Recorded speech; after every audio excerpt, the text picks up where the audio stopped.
Gutierrez for Mitsubishi Avanzado. So for today's video, magre-release nga po pala tayo ng GLX Automatic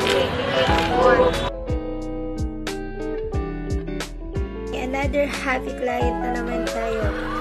Ito nga po pala ang aking client na si Sir and Ma'am Tan.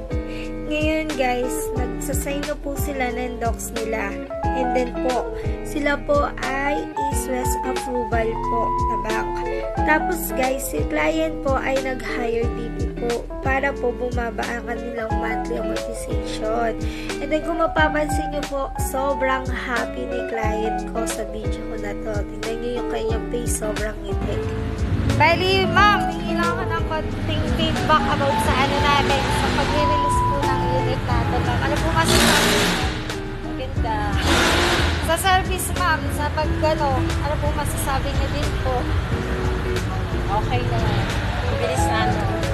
Approval. Sa approval and release din naman po, ma'am. Di naman po kayo nag-etay na matagal, di ba po? Bilis 1 week lang mahigit. Opo.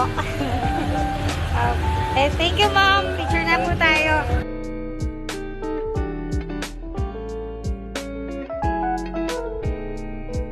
Once again, Mom and Sir Tan, thank you so much po sa pag-avail nyo po sa akin ng Expander GLX Automatic 2024 na color black. Thank you so much po.